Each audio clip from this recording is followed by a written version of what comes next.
السلام علیکم ورحمۃ اللہ وبرکاتہ۔ اعوذ باللہ من الشیطان الرجیم، بسم اللہ الرحمن الرحیم۔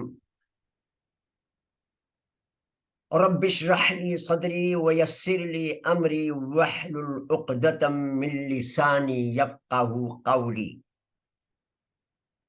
سبحانک لا علم لنا الا ما علمتنا انک انت العلیم الحکیم۔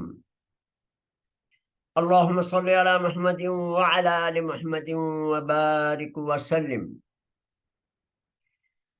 آج ہم انشاءاللہ تعالی آن لائن تصویر القرآن شارٹ کورس کی 67ویں کلاس میں فعل اوا پر بات کریں گے انشاءاللہ تعالی۔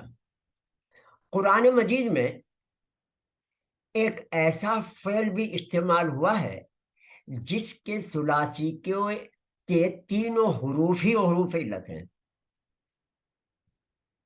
ہم نے دیکھا کہ ایک حرف علت ہو تو نام کچھ اور، دو حرف علت ہو تو نام کچھ اور، لیکن کیونکہ اس میں شروع میں حمزہ آ گیا اس لیے اس کو فعل محموز میں ڈال دیا گیا، مگر اس میں تینوں حروف علت ہیں۔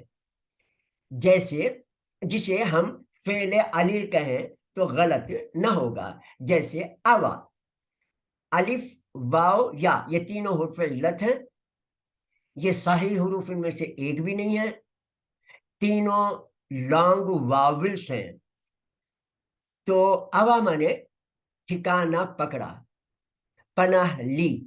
قرآن مجید میں سورہ کہف کی آیت کا ٹکڑا ہے، اعوذ باللہ من الشیطان الرجیم، بسم اللہ الرحمن الرحیم، اذ اول فتیۃ الی الکہف یا الی الکہف آیا ہے۔ ترجمہ کیا ہے؟ جب ان جوانوں نے غار میں پناہ لی۔ یہ مفتی محمد ثقی عثمانی صاحب کا ترجمہ کا ٹکڑا ہے۔ چونکہ اس فعل میں فا کلمہ حمزہ ہے جو ثلاثی کے الف کو الف لگانے سے بن گیا ہے، لہٰذا اس فعل کو صرفیوں یا گراوٹ دانوں نے فعل محموز کی فہرست میں ڈالا گیا۔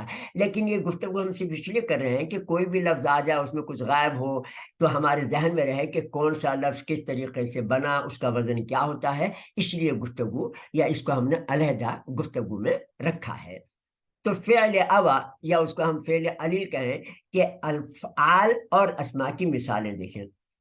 اوا اس سے مضارع بنا یاوی، اس سے امر بنا ایوی، نہیں بنا لا تاوی، اس سے مصدر بنا ایویون، اور فاعل بنا آوین، اور مفعول بنا مأویون۔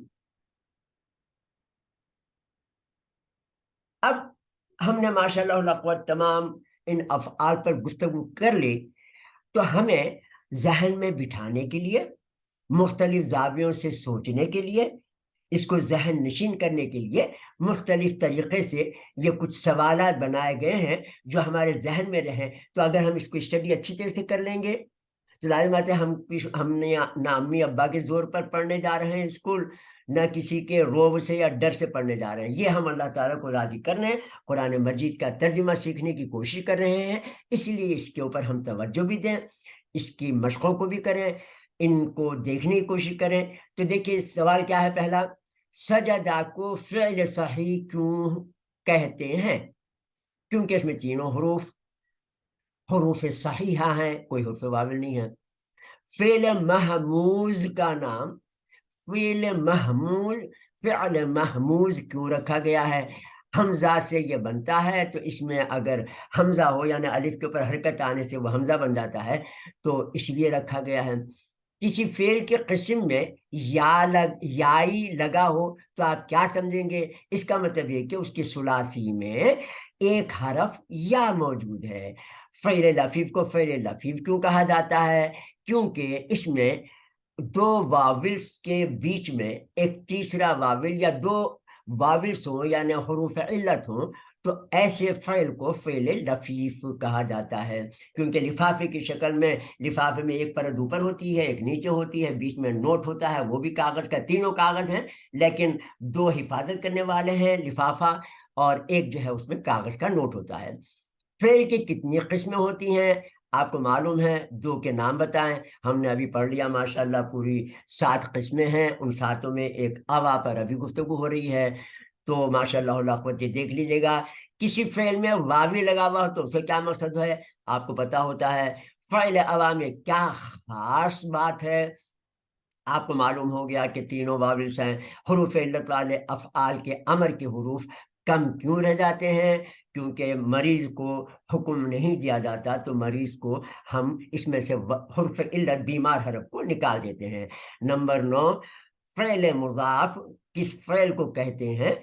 اور آخر میں 10واں سوال ہے، افعال کا یہ باب پڑھ کر آپ کو مزہ آیا یا نہیں آیا؟ اگر آپ نے کسی کے روب میں زبردستی بیٹھے ہیں، جس طرح سے میں بچپن میں پڑھا کرتا تھا امی ابا کے روب سے، تو پھر تو ہمیں مزہ نہیں آئے گا، ورنہ پھر مزہ آنا چاہیے۔ اسی طریقے سے ہم نے کیا سیکھا؟ اسم ہے یا فعل اور ثلاثی بتائیں۔ تو میں بھی ایک تھوڑا سا پڑھ لوں گا کیونکہ ٹائم بھی پورا ہو رہا ہے۔ آون آپ کو پتا ہے، مدو، قی، اہدنا، قل، دعا، لو، تأوی، یصفون، داعن، مدعو، بیع، اقرا، ایسر، ایسر، لا ترمی، وقایہ، ادعو، وجود، قول، واقع۔ جزاکم اللہ خیر فی الدارین۔ السلام علیکم ورحمۃ اللہ وبرکاتہ۔